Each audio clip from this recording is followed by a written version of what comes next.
It started in a tightly guarded room in Tel Aviv. No press, no cameras. Just two men and a dozen stone-faced advisors standing behind them, each one holding decades of tension in their eyes. Benjamin Netanyahu, Prime Minister of Israel, leaned forward over a thick glass conference table. His tone was measured, but the steel underneath it was unmistakable.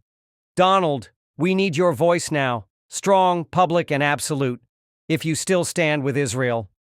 Donald J. Trump, former U.S. president and once the most polarizing figure in global politics, didn't flinch. He sat with arms folded, not out of defiance, but out of something deeper: calculation. The room had waited years for this meeting. After months of rising pressure in Gaza, increased criticism from both American progressives and international allies, and whispers in the UN that even the U.S. might eventually waver, Netanyahu had flown Trump in privately. No official press conference, no public handshake, just this conversation. Trump glanced to his right. Jared Kushner stood silent. Then to his left, a former intelligence advisor, nervously scanning Netanyahu's security team. The silence stretched. "Bibi," Trump finally said, his voice low but unshaken, "I don't fold for pressure. Not from the press, not from Biden, and definitely not from friends." Netanyahu's jaw tightened. "It's not pressure, it's clarity. If America's going to lead, we need that message now." Trump smirked. That old, unpredictable grin. Clarity works both ways. And with that he stood. The room shifted like tectonic plates. In private, Trump could be harsh. In public, he could be unpredictable. But the world had never seen Netanyahu try to corner Trump. And Trump refused to be cornered. And that's exactly what was about to happen. 3 days later, at the Jerusalem Policy Forum, Trump took the stage. Cameras live, Israeli officials watching, global headlines locked in. And what he said would explode across continents within seconds. But that moment hadn't come yet. Not before this quiet tension. The cold political poker game between two world powers. Because Netanyahu wasn't just asking for Trump's support. He was demanding obedience disguised as alliance. And Trump was planning to show him and the world that no one controls the kingmaker. Back in Washington, the buzz was deafening. Anonymous leaks, satellite footage of military buildups, UN resolutions circulating behind closed doors, and now whispers that Donald Trump was holding out on Benjamin Netanyahu. CNN called it Trump's gamble in the Holy Land. Fox called it strategic silence. Twitter? They just called it war baiting. In Jerusalem, pressure mounted by the hour. Netanyahu's cabinet was divided. Some urged restraint. "Don't push Trump. He's unpredictable." Others, especially hardliners, wanted to issue an ultimatum. He's either with us or against Israel. Netanyahu knew he couldn't say that, not publicly, not to the man who moved the U.S. embassy to Jerusalem, not to the man who walked away from the Iran deal without blinking. But behind the scenes, he was fuming. "He owes us clarity," he said during a closed-door session. "We gave him our trust. Now he gives us silence." His ambassador in Washington called Kushner 3 times, no response. His media office tried to schedule a joint press appearance. Canceled. Trump's team? Radio silence. Until one line leaked from Mar-a-Lago through an anonymous source. "I don't do loyalty tests, I do results." The world paused. Netanyahu realized Trump wasn't ignoring him. He was setting a trap. The Jerusalem Policy Forum was only 24 hours away. The press would be watching. Diplomats from 50 countries, religious leaders, security chiefs, cameras rolling. And Trump had refused to share any talking points with Netanyahu's office. Netanyahu's team panicked. What if Trump spoke out of line? What if he threw Israel under the bus to curry favor with American moderates before 2028?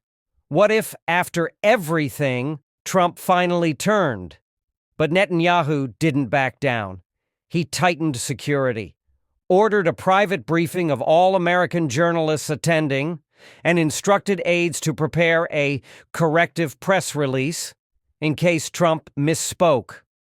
Meanwhile, in a private suite at the King David Hotel, Trump stood before a mirror, adjusting his red tie. Stephen Miller read him a final memo. Jason Miller stood ready with draft tweets. Trump didn't need a script. He was about to go live in front of the world. And his old friend Bibi, he was about to learn that if you try to corner Trump, you better pray he doesn't flip the table. The grand ballroom of the Jerusalem Policy Forum buzzed with tightly controlled chaos. Global dignitaries shuffled into their velvet-lined seats. Security agents scanned every shadow. Outside, armored convoys lined the ancient streets like modern war horses. But inside, every eye was on the podium. Israeli officials opened the event with routine pleasantries. Alliances, regional stability, shared history. But everyone knew those words were just warm-up acts for the main attraction. At exactly 11 a.m. local time, the doors opened and Donald J. Trump walked in. Wearing a dark suit and that unmistakable red tie, Trump moved like a man who owned the stage before stepping on it. Cameras followed his every blink. Netanyahu stood waiting at the side of the podium, ready to welcome him with a handshake. Trump didn't stop to shake his hand. Instead, he walked straight to the lectern, adjusted the microphone, glanced at the cameras, then looked directly at Netanyahu. Silence. "They told me to play nice," Trump began. "They said, man, Mr. President, be diplomatic.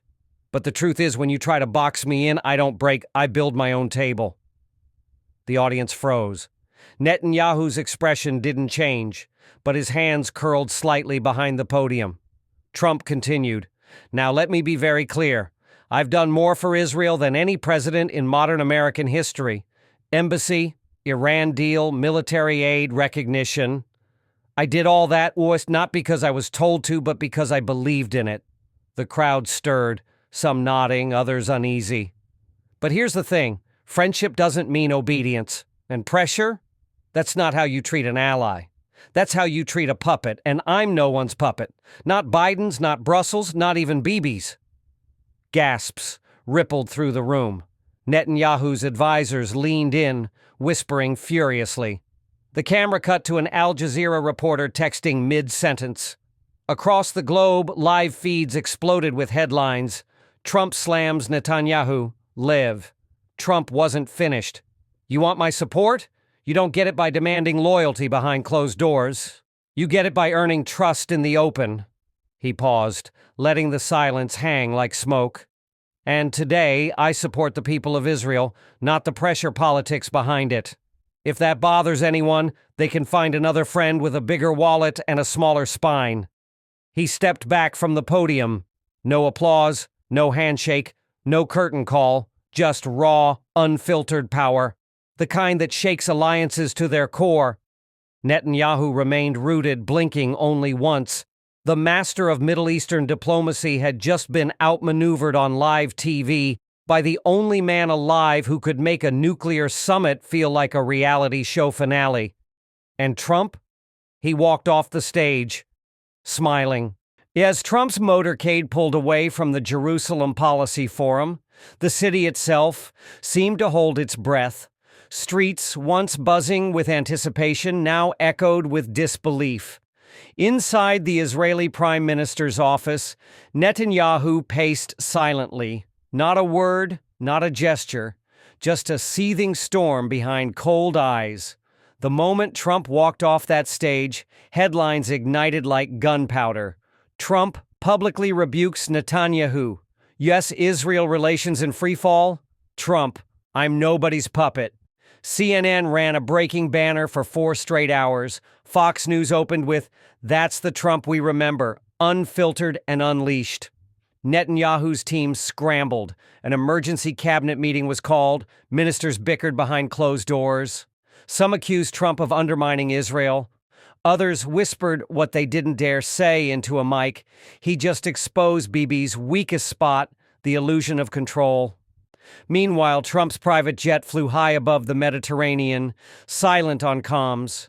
No tweets, no Truth Social posts, Just a silence that screamed louder than any press conference, and in D.C. the reaction was nuclear.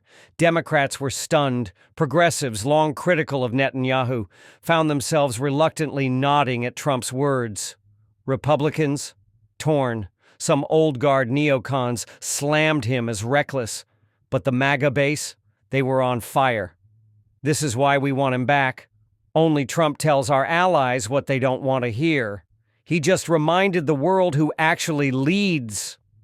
Within hours, Israeli lobbyists in Washington fired off panicked emails. Donors threatened to pull funding. Pro-Israel PACs scrambled to clarify that friendship does not mean blind submission, but the damage was done. The idea had been planted. What if Trump, the ultimate ally, was now the one holding the leash? Back in Jerusalem, Netanyahu met with Mossad heads and defense officials. "This cannot go unanswered," he said, voice cold as steel. "We've never been embarrassed on our own soil, not like this." One advisor leaned in, whispering, "He didn't embarrass you, Prime Minister. He exposed that we tried to corner the wrong man." Netanyahu didn't respond. Instead, he ordered a review of all bilateral strategies involving the U.S. Behind his eyes, plans reshaped, not to retaliate, but to recover, to regain leverage in a game where Trump had just flipped the entire board. And far from the noise, Trump sat alone in his hotel suite watching the coverage, calm, smirking, sipping a Diet Coke. Because this wasn't just a speech, it was a warning shot, and the next move was still his. In Brussels, diplomats stared at muted TV screens as Trump's remarks played again and again, subtitles capturing each jab. In Riyadh, Saudi ministers held an emergency call with the UAE and Egypt, not to address military cooperation, but to assess whether Netanyahu had just lost his grip on Trump. Because when Donald Trump flipped the narrative, he didn't just slap one man, he shook the entire region. By morning, op-eds flooded major newspapers, The Guardian. Trump just redefined the U.S.-Israel power dynamic. Le Figaro, Netanyahu humiliated on home turf. Haaretz, a friend no more? Trump reminds Bibi who's boss. Even Al Jazeera aired a 12-minute segment titled, "The Moment the Puppet Cut His Strings." Meanwhile, in the United Nations building, the mood was suddenly bold. Countries long too cautious to criticize Israeli policies began floating new language in upcoming resolutions. The Palestinian delegation issued a statement not celebrating Trump, but calling the moment a crack in the wall. Netanyahu's office scrambled to manage perception.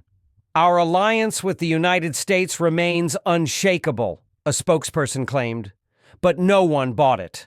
The footage spoke louder. Trump ignoring the handshake. Trump looking him dead in the eye. Trump leaving the room like a king who'd just won a silent war. And back in America, things got even more chaotic. Tucker Carlson opened his show with, "For the first time in modern history, an American president, former or not, told an Israeli prime minister, 'I'm not your puppet.'" The MAGA base rejoiced. Right-wing influencers made compilation videos. Evangelical supporters were split, some loyal to Israel no matter what, others loving Trump's America First reminder. But the real surprise? Independents, swing voters, centrists, moderates. They watched the clip and saw something rare: strength without surrender, loyalty without submission. And for the first time in months, Trump's numbers ticked upward in battleground state polling. Meanwhile, Netanyahu held a phone call with U.S. Republican leadership trying to mend the optics. But it was too late. Trump had made it clear, "You don't summon me like a pawn. You respect me like a partner." That wasn't betrayal. That was a reset. And the world felt it.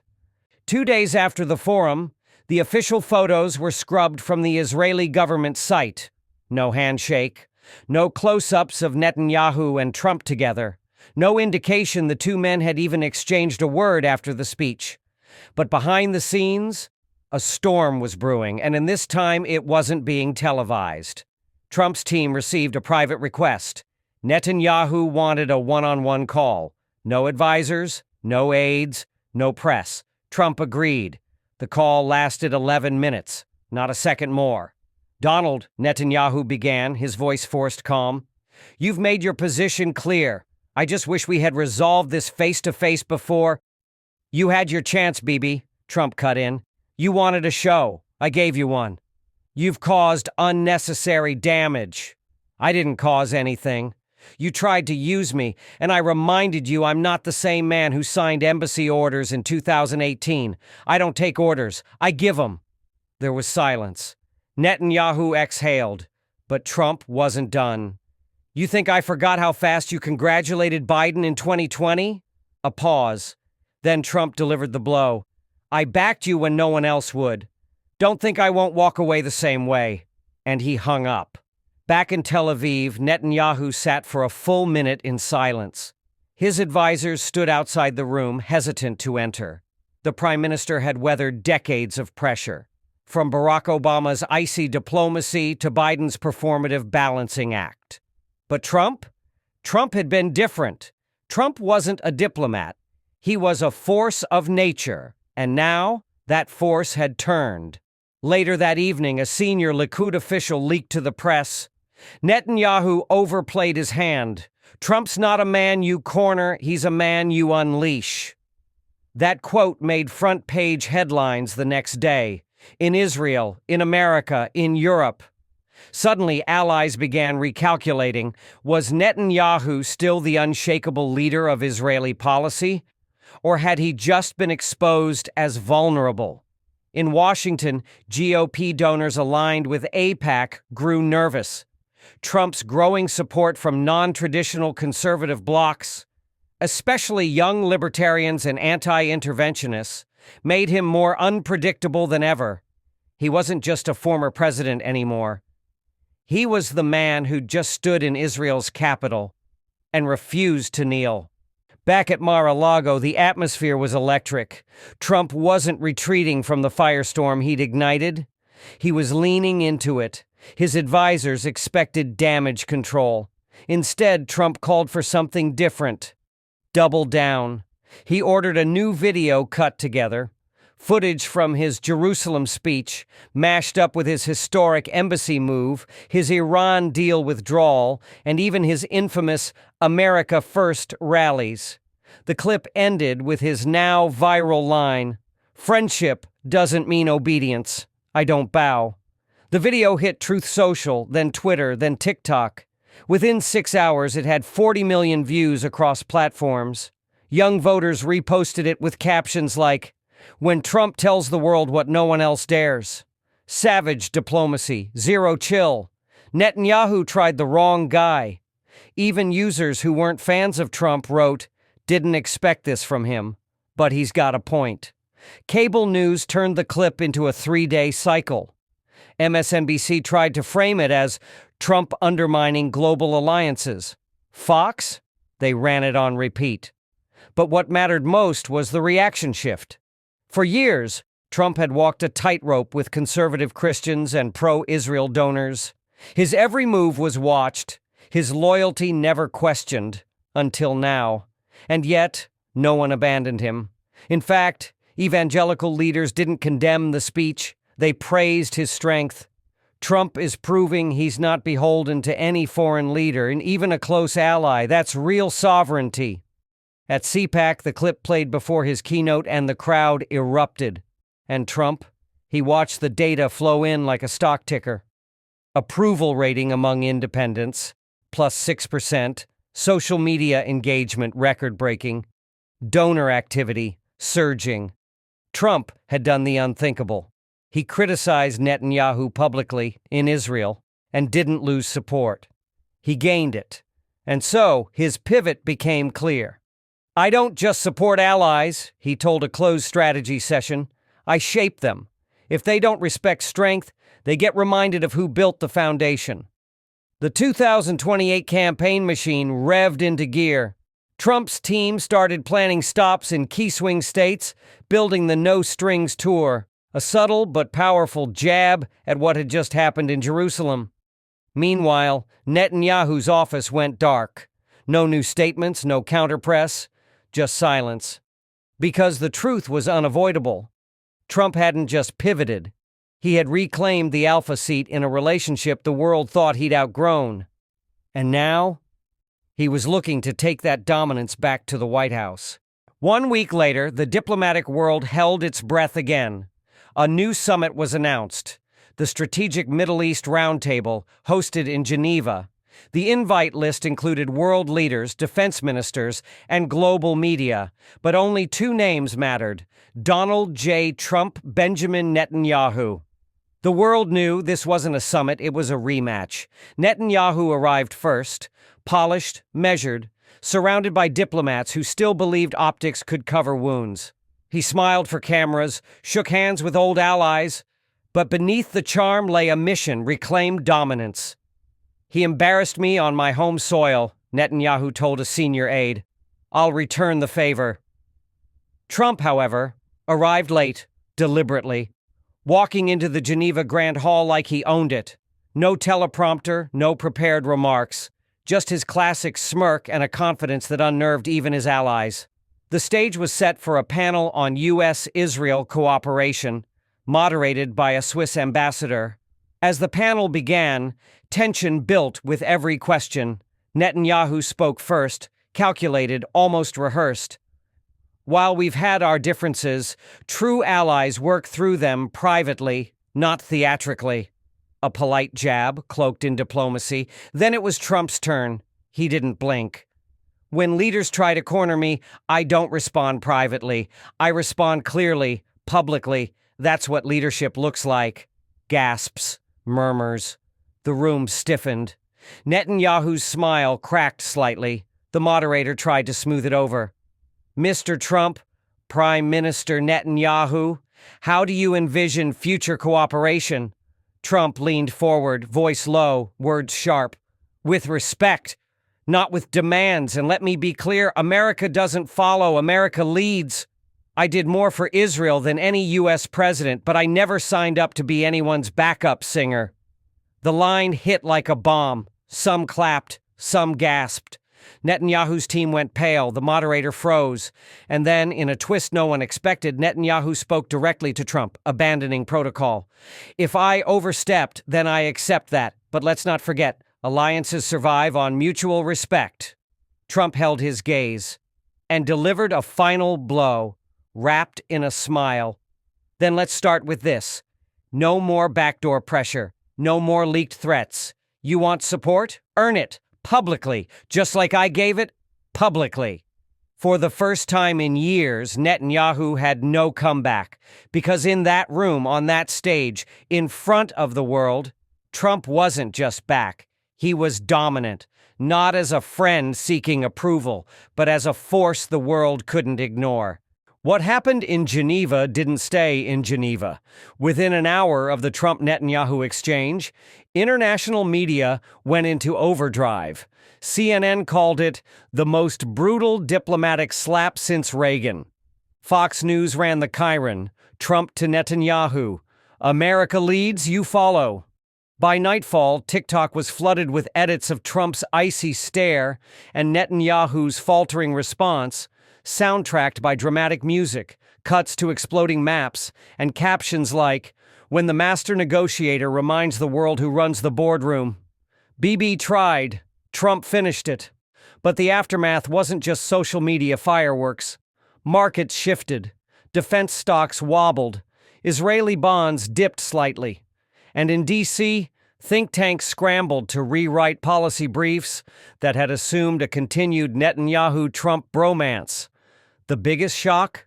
A leaked internal memo from the State Department revealed that foreign governments, including France, Egypt, and Jordan, had reached out not to Netanyahu but to Trump post-summit, seeking direct dialogue opportunities. Translation? They viewed Trump as already back in control of U.S. foreign posture. Inside Israel, Netanyahu faced quiet rebellion. Members of his own party began suggesting new leadership vision behind closed doors. Former Mossad officials anonymously told Yedioth Aharonoth, "We just watched a sitting prime minister get silenced like a rookie." Even his fiercest loyalists couldn't defend the optics. Meanwhile, back in Florida, Trump didn't gloat, he strategized. A week after Geneva, he gave a private speech to select donors and former military brass. There were no cameras, but a leaked transcript revealed the heart of his new message. I'm not against Israel, I'm against manipulation. America comes first. That's what I've always said. That's what I'll always do. His approval rating surged again. Swing state independents who once wavered now saw Trump as both bold and balanced, someone who could support allies without being their pawn. And Netanyahu? He canceled 2 planned press conferences, retreated into closed-door security meetings, and according to multiple Israeli journalists, he stopped mentioning Trump by name entirely because the global perception was sealed. Trump wasn't an ex-president seeking relevance. He was a storm quietly regathering force. And Netanyahu? He had tried to command that storm and been drowned by its wave. 3 weeks had passed since Geneva, but the aftershocks hadn't settled. Instead, they evolved, turning whispers into headlines, headlines into declarations. Yet Trump didn't speak again publicly. He waited until now. The stage, Dallas, Texas, home turf, the event. The Liberty Coalition Summit, a powerful, symbolic gathering of governors, military veterans, small business owners, and disillusioned patriots. This wasn't an international summit. It was a rallying cry. One chair in the front row sat empty, a card resting on the cushion. Reserved for those who lead, not manipulate. And that set the tone. Trump took the stage to thunderous applause. No music, no warm-up act, no teleprompter. Just him, and the silence he commanded with a single glance. He paused, surveyed the crowd, then leaned into the mic. I've been quiet for a reason, because sometimes the best answer to betrayal is to let the world see who flinches first. The crowd leaned in. Every phone was up, live stream surged. I went to Jerusalem in good faith. I stood on ground I helped elevate, and what I got was a setup. He didn't say Netanyahu's name. He didn't have to. They thought I'd bow, smile, pretend. But here's the thing, I don't pretend, and I sure as hell don't bow. The room exploded. I've said this before, and I'll say it again. I moved the embassy. I stood against Iran. I backed our strongest ally in the Middle East when no one else had the guts. But allies don't send threats behind closed doors. Allies don't leak stories to foreign press. Allies don't corner the very hand that lifted them. He raised a hand, fingers tight like a fist held just below his heart. So I drew a line. Respect me or regret it. You don't call yourself a partner and treat me like a pawn. The energy shifted. Not rage, not applause, conviction. America's enemies already know not to mess with us. Now our friends are learning the same. I'm not a placeholder. I'm not a puppet. I'm not the man you push to say what's convenient. He took one step forward. And if I walk back into the Oval Office, make no mistake, every nation, every leader, every manipulator will remember this moment.